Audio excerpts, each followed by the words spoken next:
What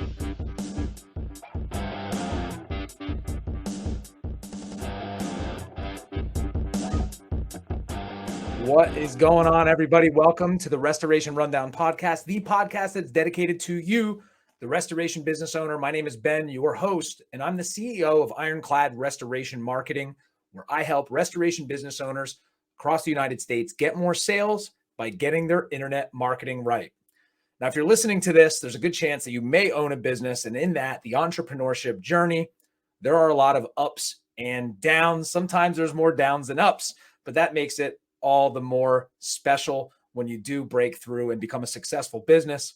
And we're very excited to have today's guest on because he has such an interesting journey into the restoration industry. And we're very happy to have him on. So without further ado, I want you guys to welcome Elan Pessimanic to the Restoration Rundown Podcast. Elan, welcome. Thank you for joining us.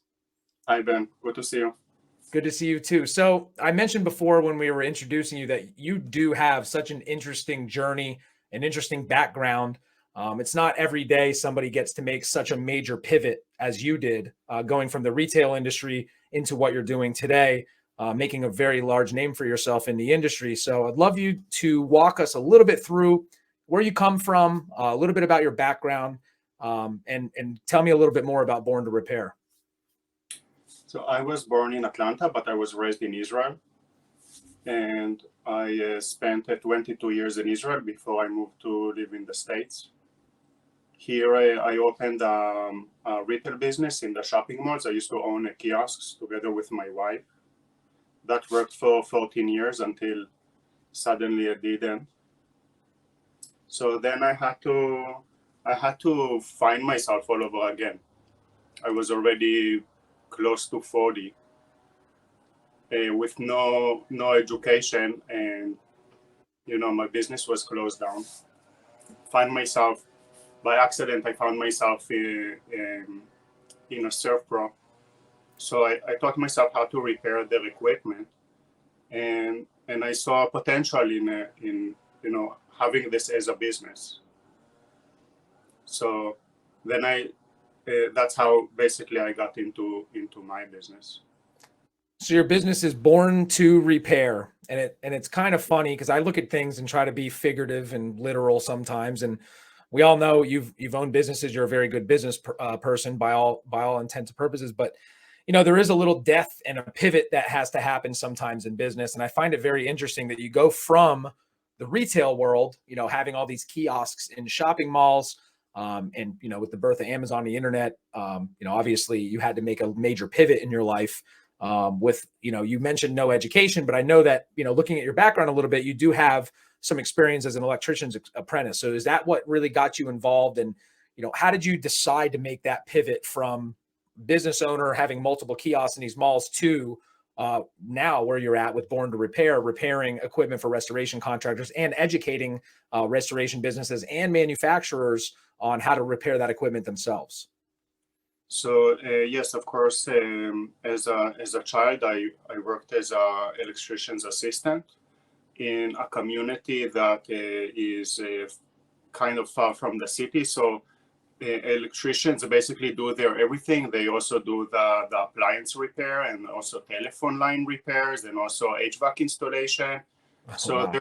There's a lot of everything, and I really liked doing that as a child. But growing up, I just was attracted to what was more lucrative, and retail at the time was extremely lucrative. And I just had a very comfortable, easy life. And I just, didn't want to do anything else, even though it wasn't really my passion. It was just, something that I did to, to support my family. But after I closed my business, I tried getting into the appliance repair business, because at least here in California, it doesn't require any certification.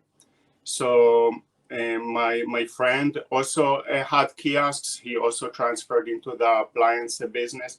He offered me to join him. I joined him for a month. and I, learned everything that he did. It was easy because I already had my, my experience. Yeah. So I, of course, wanted to open an appliance business because just being an employee, after being a boss for so long, it's so difficult to be an employee. So I partnered up with another person who um, wanted also to open a business with me. But after working on our business model and everything, we split our ways to get things done faster. He was supposed to open a website when I was supposed to get my HVAC certification from the EPA.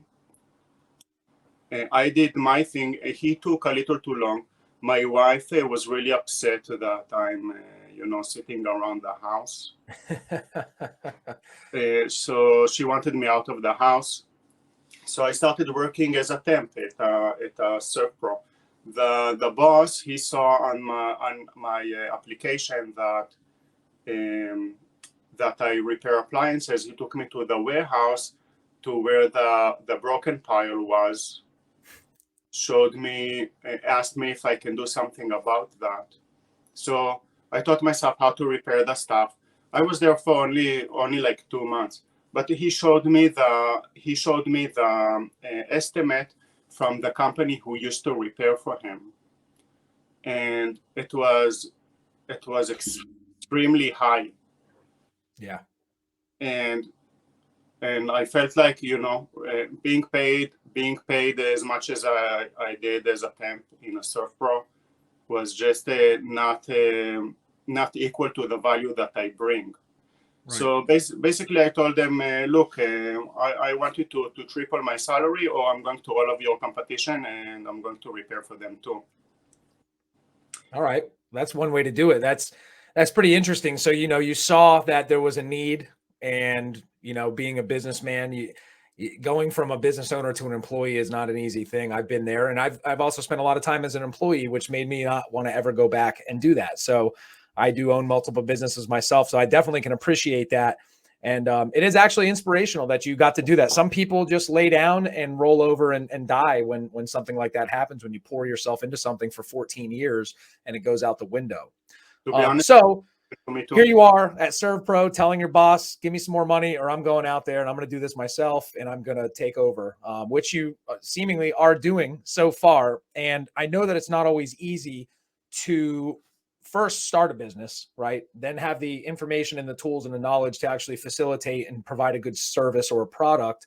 But the harder part is marketing yourself and getting your name out there, all the while having to pay your bills and manage your day-to-day operations. And I'm sure that it wasn't a rip the Band-Aid off, leave the industry right off the bat to get yourself going. So talk to me a little bit and talk to the audience a little bit about how you got the foothold that you have today, from being that guy demanding a higher salary, seeing that need, to where you are today with Born to Repair and a new product out there for cleaning that we're going to talk about as well. So first, I want to make it clear that I'm not from the marketing world. I don't know anything about marketing. For my restoration business, I worked in a mall. They did all of the marketing for me. So I don't know the marketing lingo. I'm not, I am not from that. So I just did what was logical to me. And, if, whoever is listening is going to copy what I did, I can't guarantee that it will work for them. I'm just saying that, my journey worked for me. Yeah. If you can take something out of this, then that will make me happy. But, it's not a science. So hopefully, somebody can take something out of this. But so the first thing I did is I just Googled restoration companies near me. And I just knocked on everybody's doors. I just drove around with my car, and I went door to door, and I said, "Hey, I know how to repair. Do you have equipment? This is how much I charge."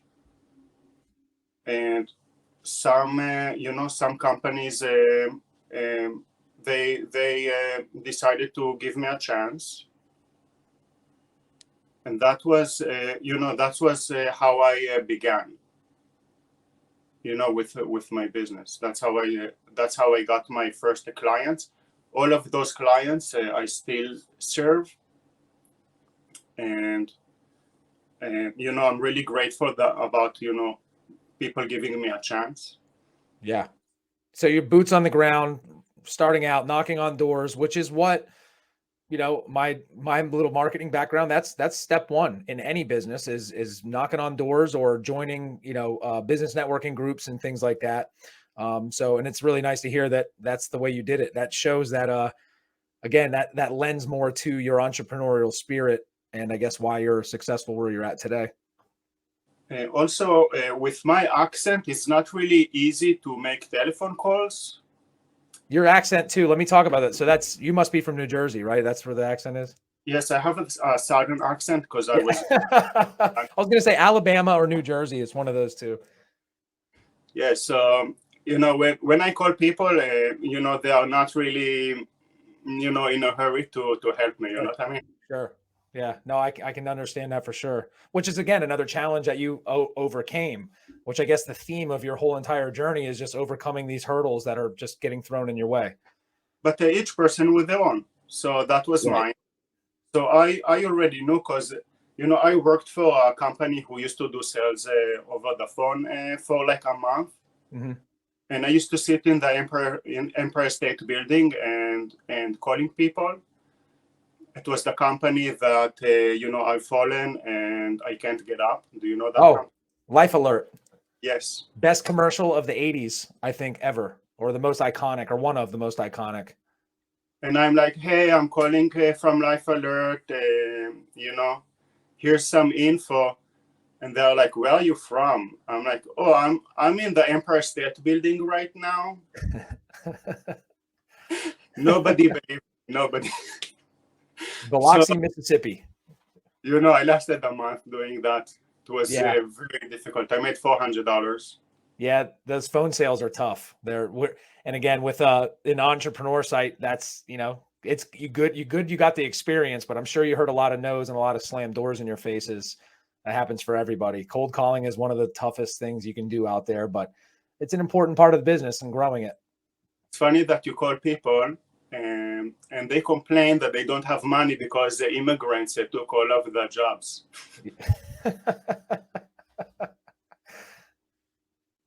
And I'm trying to explain to them, look, I was born in Atlanta. I was just raised in Israel. Just doesn't help. So anyway, the next step was finding Instagram. Mhm. When, finding Instagram really, really changed everything. I wasn't a social media person. So I don't use the social media for my personal use. But I like to watch YouTube, and I discovered that people who have a social media presence, they can leverage that to their advantage when it comes to their businesses. Absolutely. So I had let's pause for a second with Instagram. What specifically did you do for your business on Instagram that kind of sounds like that was one of the big catalysts that got you, catapulted you to where you are now? What were you doing on Instagram? Because there's a lot of guys, and I'll tell you right now, from owning a marketing agency, that's a huge question we get all the time. Well, I'm a restoration guy or a service-based industry guy. What am I doing? Nobody's going on Instagram or Facebook to find somebody to do this work for them. What did you do, and how did you leverage your social media accounts to build your business? So first, I just followed all of the companies who I thought are potential clients for me. So I followed all of the companies that I found in Google around me, the same ones that I knocked on their doors. Sure. Now I followed their social media, started liking their posts, and commenting sometimes on their posts. I really like it when you put a DQ in a pan. Stupid stuff like that. Or if somebody took a picture of a laying DQ on a truck, I would DM them, hey, posting that makes you look bad. Maybe you should, stop it. Yeah.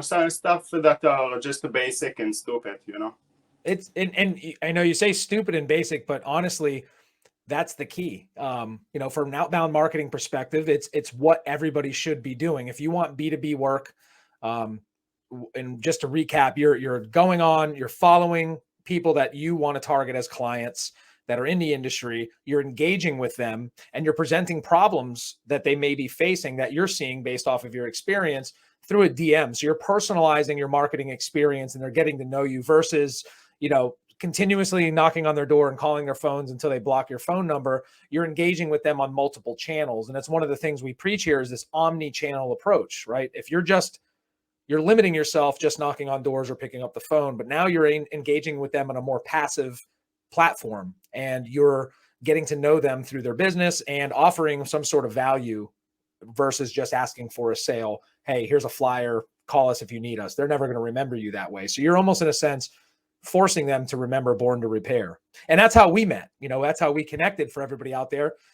Elan's been one of our biggest supporters on Instagram, following us along, commenting on photos, and it makes you feel good, right? And when you know that you're actually, when you put the effort forth to make a post on Instagram and then you have somebody that's continuously engaging that's within the industry, that's what it's all about. And it's about that top of mind mentality. So if you're listening out there as a restoration contractor or somebody that's trying to offer services to the restoration industry, do not neglect real human touch. Yes. So you go through anything else. So what, besides, knocking on doors, is that how you saw most of your success coming, is just via social media? I'm sure, do you use LinkedIn for any of that kind of prospecting or anything like that? No, I just linked my Facebook account to my Instagram account. So I had to open a Facebook because I didn't have a personal one. So I had to open a personal one to be able to open a business one. Then I linked my two business accounts together, the Instagram to the Facebook. And then, every post that I post on Instagram also automatically uploads to the Facebook. But I started utilizing Facebook only later on for the group. Yes. Groups are very helpful when it comes to engaging with the community, but also creating your own community. But that only happened to me later on. So meanwhile, every time I went to a company to repair for them, because I repair in their own warehouse. This is something about my business model that is different from other repair services.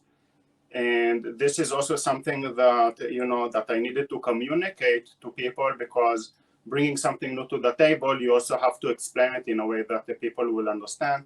So every time I went to repair for somebody, I took pictures of myself doing the job, in every time in other people's warehouse. So it's, in my case, repairing right next to the inventory is very helpful, because, if you see that I'm repairing a green DQ and there's a bunch of green DQs behind me, then you know that I'm in a circle. But it's also helpful to repair a red DQ with a bunch of other red DQs behind me and so on. So I started, posting posts that are mainly of the self-advertising type. And I developed two other types later on. But so the first type is, hey, I offer this service. Would you also like this service? Yes. So I call this the self-advertising type, because it basically does nothing but self-advertise. You're asking for a sale. Right. And people, I notice some of them respond to that, but, basically the people who, want to engage with your service. Yes. Not the ones who want to engage with your account. Yes. But to grow the account, I had to take it to the next step because, my account was just not interesting. And I've noticed from following a bunch of restoration people that their accounts are also not interesting. Mm-hmm. And most of them are just, the same type that I said. A lot of them are just like a generic. If you follow 3 surf pros, you'll notice that all of them post also the same posts. Yes. But it's like that with all of the. I'm just giving surf pro as an example because I used to work in a surf pro. Right. But there's a lot of other franchises, and all of them have the same thing where the corporate puts out like a photo, and then everybody posts that Yes. photo. And for the long run, I don't even think that it's good for the account itself, because No. if you want a blue check mark, they'll never give you a blue check mark if you just repost other people's pictures. Right. So I never got a blue check mark. I tried. They always decline me for some reason, but I'm hopeful. You'll get there. It's really interesting. Especially having no marketing background, and I don't either. I'm an entrepreneur. I taught myself everything I know in every industry that I've been in. And I don't know if you realize, I wrote a book in January. It's a second version, but it's digital marketing for restoration contractors. It's kind of like the dummy's guide to learning digital marketing. I like to speak in layman's terms where everybody can understand, and we can try to make clear connection between what you do. And what you mentioned about asking for the sale and making an uninteresting account, you hit the nail on the head. The chapter on social media, we use something called the 2/3 rules, or the 80-20 rule, right? So 80% of your feed needs to be providing value and something interesting to engage with your target audience. And then the 20% you ask for the sale, right? Because then you're opening yourself up to a much broader audience. You're becoming an interesting account that people want to engage with, and you're creating this brand from that point versus a service that's there that people are going to just be passive on, right? Some people are set in their ways. They have guys they use already, or they're just apt to send things into warranty and just not deal with it. And you need to cut through all that noise with your content. And it's pretty cool that you actually just kind of figured that out on your own. And again, it just lends to your wherewithal and how you got to where you are. So I thought that was pretty interesting, especially because that's kind of how you're supposed to do it. If you ever looked up how to run a social media account, that's what anybody that's worth their salt is going to tell you to do. Well, I didn't really look it up, but I had a lot of time, because I didn't have a lot of clients back then. Yeah. So yeah, that's when you want to learn and sharpen your skills. I had to keep myself busy somehow. Well, you applied yourself in the right direction. So outside of the normal challenges, look, it takes a lot of time to build an audience. It takes a lot. People don't understand. You mentioned also the corporate accounts and the guys that are out there just putting up these templated pictures of a job, and everybody's doing the same thing. And a lot of times that's the clear indicator that somebody's paying somebody else to do their social media for them. They've off-put that work. They're not really technically engaging, and people misunderstand social media. And they're just checking a box. They're just saying, okay, well, we put a post up on Facebook and Instagram. Okay, we're going to back off. It's pointless to do it at that point. So, creating engaging content is the name of the game, but that social media is so much more than just posting a picture. It's liking, following, sharing, commenting, DMing, doing all this work consistently every single day to build this audience and then build some brand awareness around your company. So, you can lend to how much work that actually is, but it does pay off tenfold at the end of the day. It's like investing into a portfolio or an IRA or a 401k. You don't immediately see the results, but if you do it consistently, at some point you should be able to retire a little bit comfortably, or in our case, get more lead flow into your business. So outside of that, just sweat equity, all the work that you put into building your accounts and engaging, what other challenges did you really run into building your book of business to where now you're traveling to other locations, you're training online?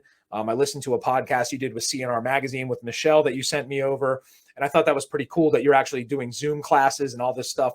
What challenges besides the work part did you ever run into in your journey to getting to where you are right now? So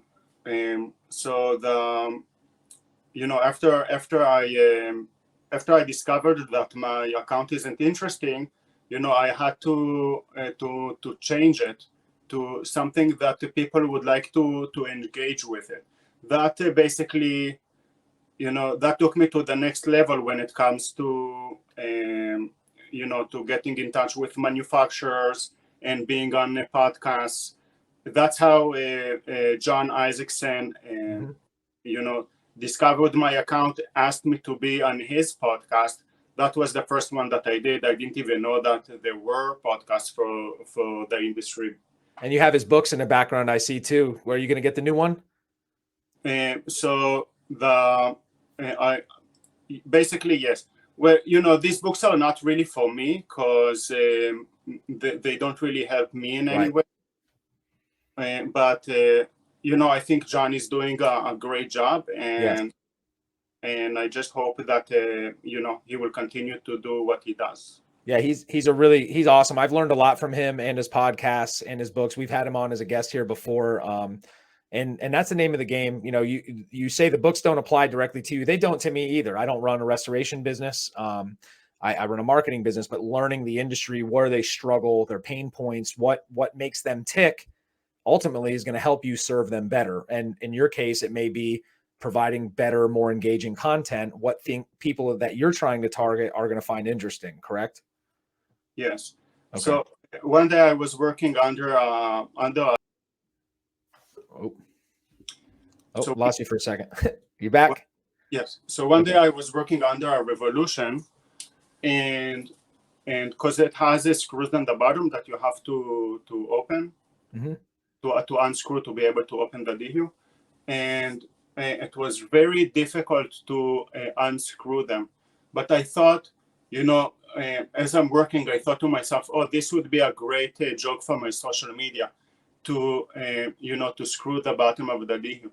But I felt that it might come off as a little creepy if I just write it just straight like that. So I thought, oh, maybe I'll make it like rhyme, like a poem, and then I can post it without it being so creepy. I was wrong. I was creepy. You're creeping it real. But apparently a lot of people liked that post. And then when I went back to my regular boring posts, then I got the comments from people who I work for. Hey, I like it when your posts rhyme. So then I started my own genre of poems, which are mostly creepy. Yeah, good. Those are the best kind of poems. Yes. I was hoping you would write one of your poems for the episode today that was really creepy to creep everybody out, and we could clip it up and share it later down the road on YouTube. I'll think of something for you. Okay, perfect. I can't wait. We'll put that as the thumbnail for the clip as your poem. We do a motivational post every Monday, so maybe we can get one of your creepy posts in there. I love it. And so anyway, my poems got discovered by BR's representative. That basically led me to be flown to Texas to help their service department with their repairs. Wow. So my poems, got me into John's podcast because for some reason John, liked them. And the third type of content that I started posting is just like you do. Like in my case it's repair tips. In your case it's marketing tips. So that's like a useful information. Sure. So the second type was entertaining information. The third type was useful information. And I found that I can share the repair tips. I can share them into the groups because you can't self-promote in the groups. They won't authorize that post. But if in the Restoration Rebels, if you want to upload something and it's not really a question, has to be something that gives value. So that's how a lot of people started discovering me on Facebook too. Yeah, I love the Rebels group. So recapping, you've got three types of posts you do, and they're right along. If anybody's ever read my book or listened to all the videos that I make, the value-based videos, and I definitely need to get better with the entertainment. We started doing it a lot pre-pandemic when I had my green screen set up. We were doing a lot of funny videos. We got a lot of engagement with it. But now we're strictly value, and I try to be funny because you can. It's a slippery slope. You can get kind of creepy and you can get kind of weird, and I think that's okay. Because you have a lot of noise you have to cut through. There's a lot of distractions online. So I think that's pretty cool. So you've got the three types of posts, right? You have your informative, educational still, your creepy poems. Then you've got your value-based posts. And then you ask for the sale every third post or your third type of post, however you want to do your frequency. And that's right there. That's the 80-20. That's the 2/3 rule, whatever you want to call it with marketing. And that's how you cut through the noise. And you have companies reaching out to you, flying you to their places to train their people because of that thing you almost didn't post of your creepy poem. So speaking of value, I want to switch gears a little bit. Seeing that you are born to repair, you are, the expert in the industry about repairing equipment. I want you to share three of the most common issues you found or you find when it comes to equipment maintenance and repair. And then I want you to give me three tips to help prevent major catastrophe with equipment, because we all know setting up all your drying equipment on a major, on a big job, you need to be able to rely on that equipment being clean and actually functioning properly to keep your overhead low and not shut down operations. So if you can give me three of the most common issues you find, and then three easy tips people can take action with right now to, I guess, take money out of your pocket if they're not breaking down their machines. But I think that it's important to maintain the machines, because part of what you do is provide value and position yourself as an expert in this industry. Yes, the first and most common issue in the industry, and it is industry-wide with small exceptions, is that equipment is constantly dirty. And that's the reason why the equipment has pumping issues. So dirty equipment directly causes pumping issues, and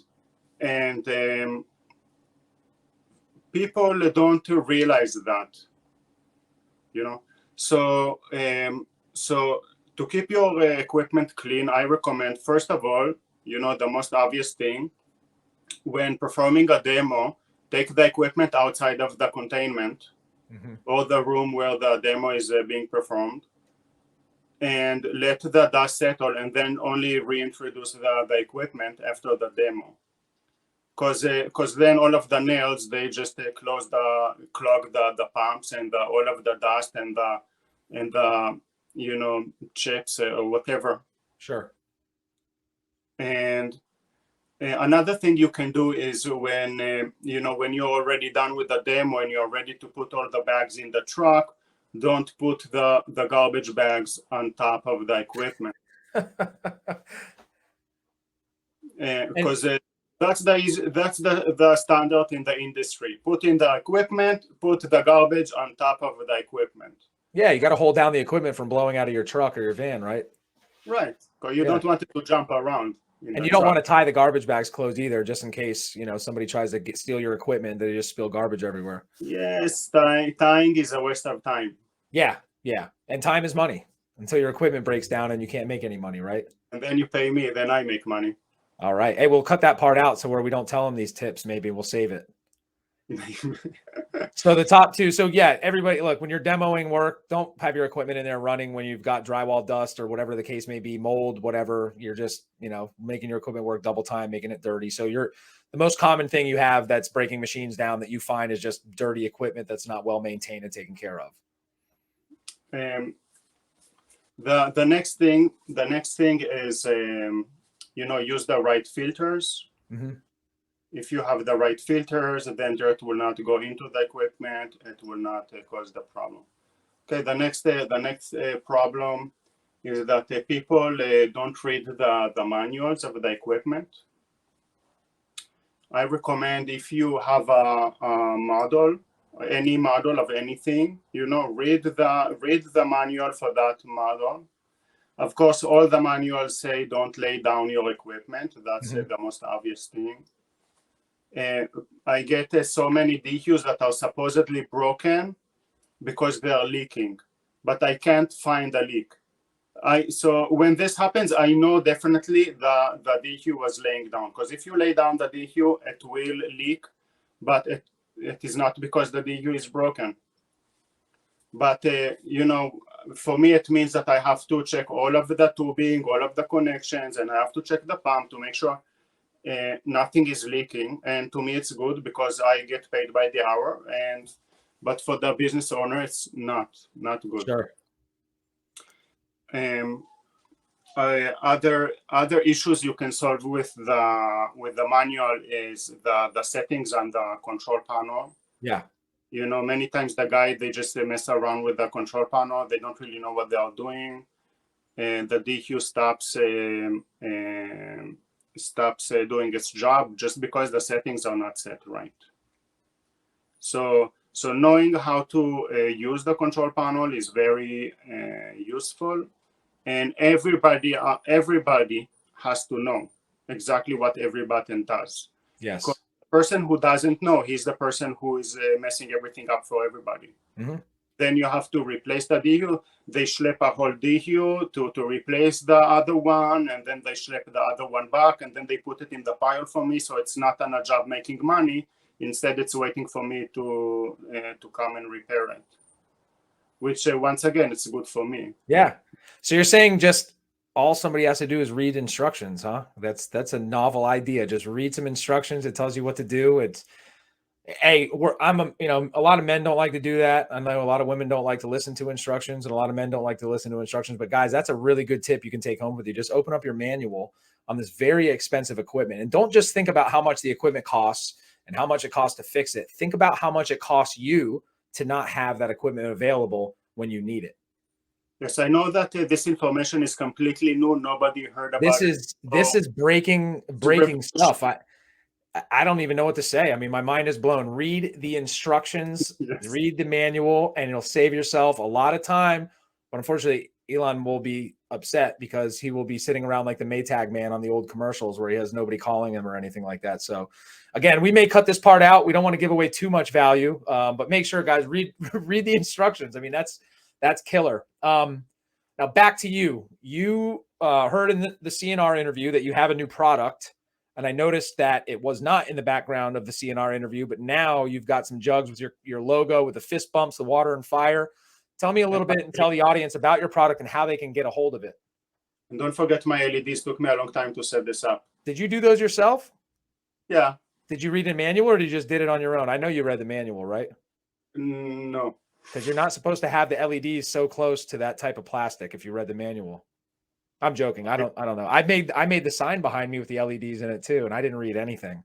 Nice. I set them up and they didn't work, and then I had to go back and read and figure out what I did wrong. Yes, looks really good. So tell me about your product. It's a cleaning product that you have that you've created yourself. What is it, and how do people get a hold of it? So of course I have a manufacturer that I work with. I don't mix chemicals myself in my garage, and I tested this product thoroughly on all types of dehumidifiers, air movers, scrubbers, and extractors. It's very good on materials, and I recommend it to anybody who wants, to do even light wipe downs of the exterior of the equipment, or even do coil cleaning and cleaning of the interior of the equipment. So if you want to break the equipment down, clean it all up, and then put it back together again, I would recommend this product for. And it's earth friendly and biodegradable. It's safe around the children and pets, and it's not corrosive to metal and not degradable to plastics. Wow, what's it called? It's called the Restoration Equipment Cleaner by Bone to Repair LLC. Very cool. That's a very straightforward name. I like it. No questions asked of what it does, what you need to worry about. You don't need to rate any crazy stuff on the label.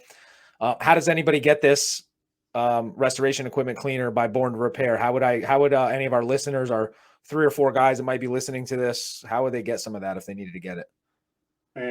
just DM me on social media. Okay. And speaking of which, I didn't want to go there yet. So DM you on social media. We're going to give you all get all your links and everything out there first. You mentioned before that you started getting into the Facebook groups a little bit. And I know that you started a group recently for people out there that are into repairing their own equipment. This isn't for rookies or people trying to learn. This is for people that already kind of know, to share advice, much like the Rebels, much like Water Damage Restoration Connection, where it's industry professionals that are sharing ideas. Can you tell me a little bit about that and how, if anybody's into that, they can get in touch with you? So first of all, thank you for making that distinction, because many people are trying to join the group without any knowledge about that. Yeah. About repairs, I mean. And repairs are dangerous if you don't know what you're doing. Sure. So, just look at my post on social media, and you will see that I'm working in a puddle with an electrical machine that is turned on. Yeah. So first of all, everybody who is taking a part in repairs of restoration equipment is also taking a risk.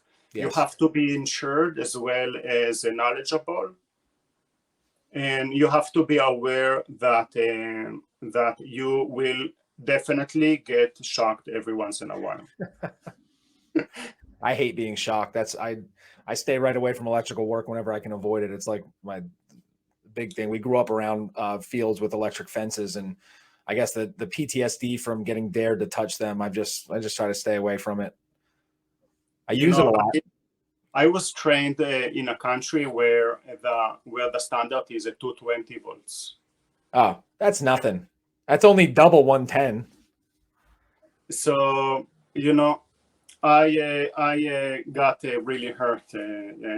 That's not just a shock. That's your hair standing straight up and turning white, maybe burns. One time, a hole in my finger that went all the way almost to the bone. Man, yeah. So it's dangerous out there, guys. What is the name of your Facebook group for anybody that's not a rookie that is into repairing equipment? What's the name of the group so they can find it? In-house restoration equipment repairs. In-house restoration equipment repair. We'll probably share this stuff when we clip this episode up later, but if you are listening now or you're going to watch the replay on YouTube, in-house restoration equipment repair.